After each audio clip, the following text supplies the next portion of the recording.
हरि ओम श्री गणेशाय नमः। बोल श्री कृष्ण भगवान की जय। बोल श्री सुखदेव जी भगवान की जय। ओम नमो भगवते वासुदेवाय। ओम नमो भगवते वासुदेवाय। ओम नमो भगवते वासुदेवाय। श्रीमद् भागवत महापुराण चौथा स्कंद 17वां और 18वां अध्याय। क्रोधातुर पृथु ने किया धनुष बाण संधान, लगी प्रार्थना करन तब अवनि प्राणपति जान। मैत्रेय जी बोले, हे विदुर, मैंने राजा पृथु का राज्याभिषेक तथा उनकी स्तुतियों का वर्णन कह सुनाया। अब तुम्हारी क्या सुनने की इच्छा है? विदुर जी बोले, हे मुनिवर, राजा पृथु ने पृथ्वी का दोहन क्यों किया, इस कथा को आप विस्तार पूर्वक सुनाइए। मैत्रेय जी बोले, एक समय जब पृथ्वी पर अकाल पड़ा तथा अन्न का अभाव होने लगा, अन्न का अभाव होने से प्रजा भूख से पीड़ित होती हुई व्याकुल होने लगी, तब राजा पृथु ने ब्राह्मणों की आज्ञा लेकर अपने मन में विचारा कि पृथ्वी ने अन्न तथा औषधियों को अपने गर्भ में छिपा लिया है और उसको छोड़ना नहीं चाहती, अतः यह अकाल होने का कारण है। ऐसा विचार कर उन्होंने शीघ्र धनुष पर बाण चढ़ाया। हे विदुर, जिस प्रकार शिवजी के द्वारा चढ़ाए गए बाण से त्रिपुरासुर कांपने लगा था, उसी प्रकार से राजा पृथु के धनुष पर बाण चढ़ाने पर पृथ्वी भयभीत होती हुई कांपने लगी। उसने शीघ्र ही गाय का स्वरूप धारण किया और अपने प्राणों की रक्षा के लिए उठकर वहां से भागने लगी। तब राजा पृथु अपने धनुष बाण लेकर उसके मारने को उसके पीछे पीछे दौड़े। हे विदुर, गाय रूपिणी पृथ्वी विशेष नहीं दौड़ सकती थी और वह दौड़ते दौड़ते थक भी गई थी, अतः अंत में वह रुककर अपने पीछे आते हुए राजा पृथु से नम्रता पूर्वक कहने लगी, हे नृपेंद्र, मैं आपकी शरण हूँ, आप मुझे मत मारो। शरणागत की रक्षा करना राजाओं का परम धर्म होता है। हे प्रभु, यदि आप मुझे मार डालेंगे तो बताइए प्रजा कहाँ रहेगी? आप जल के ऊपर प्रजा को किस प्रकार बसाएंगे?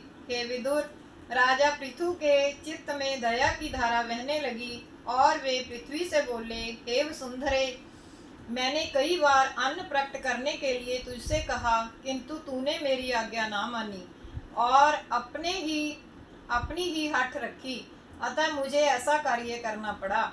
यज्ञों में अपनी हवि को सर्वथा तू ग्रहण करती रहती है, फिर क्यों तू अन्न को उत्पन्न नहीं करती? हे भूमि, बीज रूप नवीन घास के चरने पर अन्न रूप दूध देना तो परम कर्तव्य होता है, किंतु तूने यह स्वीकार नहीं किया, अतः तेरा संहार करना मुझे आवश्यक जान पड़ा।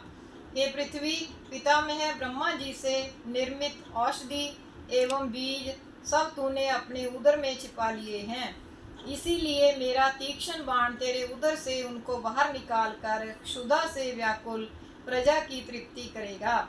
भूखी प्रजा पर दया करना भी राजा का धर्म है। ऐसी परिस्थिति में तू ही बता कि अब मुझे क्या कर्तव्य करना चाहिए। तू इस बात का अभिमान मत कर कि प्रजा मेरे ही आधार से स्थित है। मैं तो अपने तीव्र बाणों से तेरे खंड खंड करके स्वयं अपने योग बल द्वारा सृष्टि को स्थिर धारण कर सकता हूँ।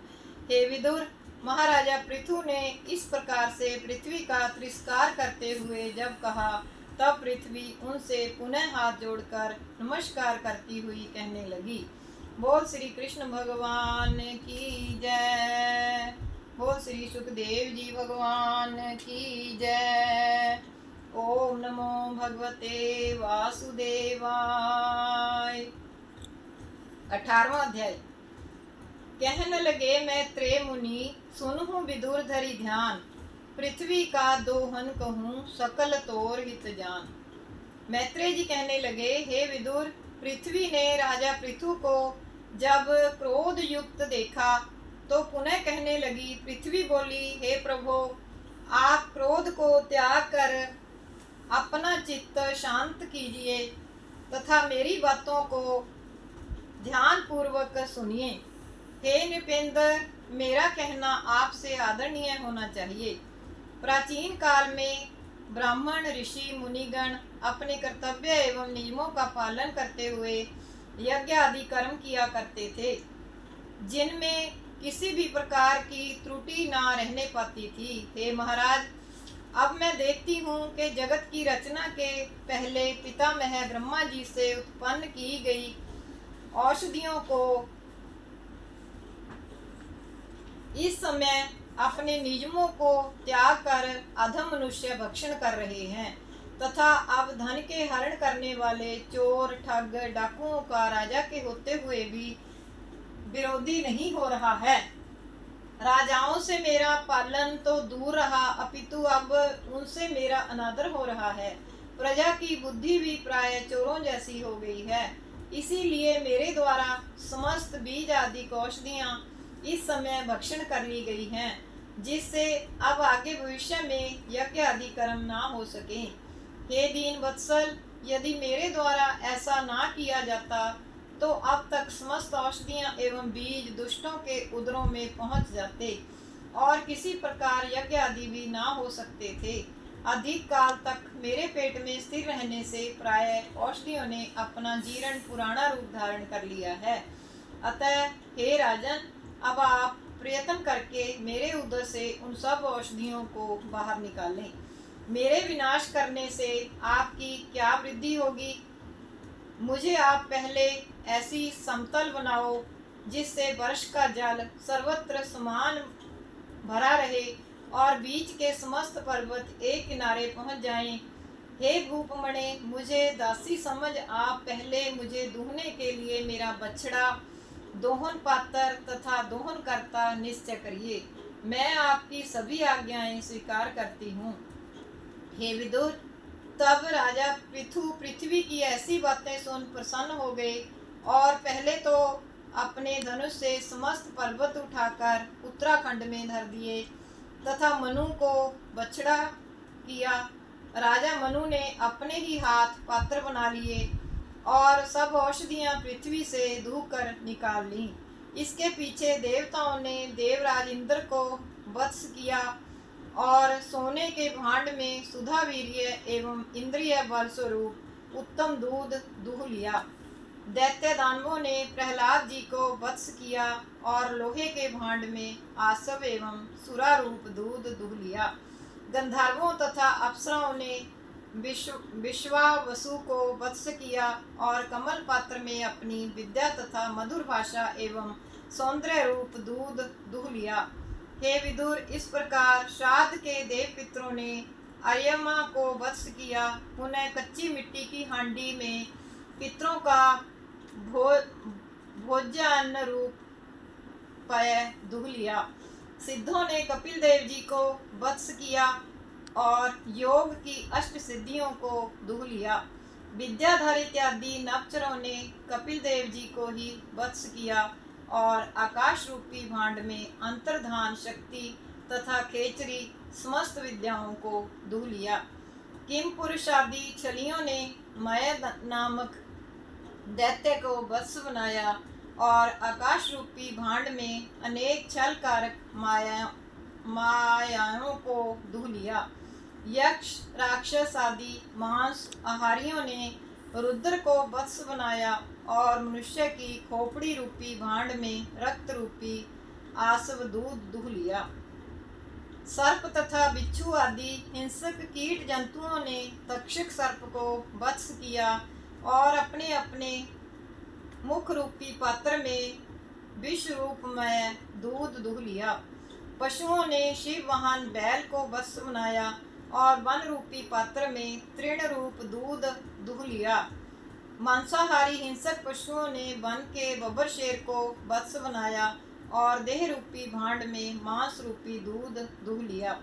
खगों ने अपने स्वामी गरुड़ को वत्स बनाकर अरण्य रूप पात्र में कीट पतंग एवं फलस्वरूप पीप्य दूह लिया। फल स्वरूपी पय दूह लिया। तरुओं ने बरगद वृक्ष को वत्स बनाकर भांति भांति की रसायन रूपी पय दूह लिया। समस्त पहाड़ों ने हिमालय को बस कर अपने शिखर चोटी रूपी पात्र में धातुओं को दूह लिया। हे विदुर, इसी तरह से सबों ने पृथ्वी से अपनी अपनी प्रयोजन की वस्तुएं दूह कर ले ली। हे नृपेंद्र, तब सर्व काम प्रदायिनी पृथ्वी पर महाराज पृथु अति मुदित खुश हुए और उन्होंने उसे अपनी पुत्री कहकर पुकारा। जो पहाड़ियां पृथ्वी से कुछ कुछ ऊंची दिखाई पड़ती थीं, उनको महाराज पृथु ने धनुष द्वारा चूर्ण चूर्ण कर दिया। जो कुछ ही ऊंचे टीले थे, उन पर गांव पुर आदि बसा दिए। उन्होंने वहां अपनी प्रिय प्रजा को रहने को उत्तम उत्तम निवास स्थान बनवाए। गौशाला खीरक सब पृथक पृथक स्थापित करा दिए। दुष्टों को दंड देते हुए प्रजा की रक्षा की और उनको सभी प्रकार से संतुष्ट किया। वे राजा पृथु को धन्यवाद देने लगे। बोल श्री कृष्ण भगवान की जय। बोल श्री सुखदेव जी महाराज की जय।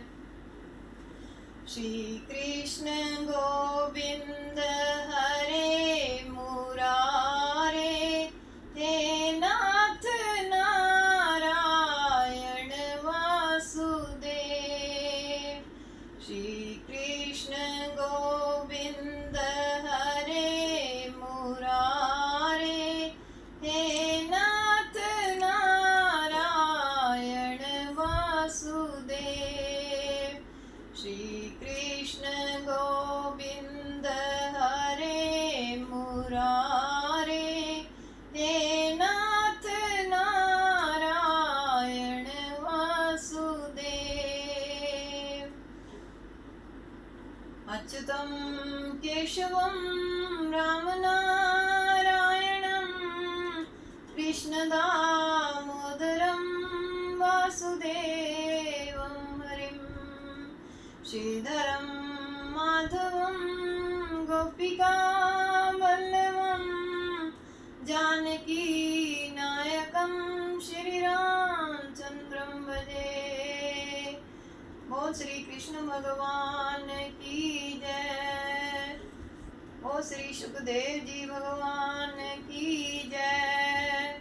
ओम नमो भगवते वासुदेवाय। ओम नमो भगवते वासुदेवाय। ओम नमो भगवते वासुदेवाय।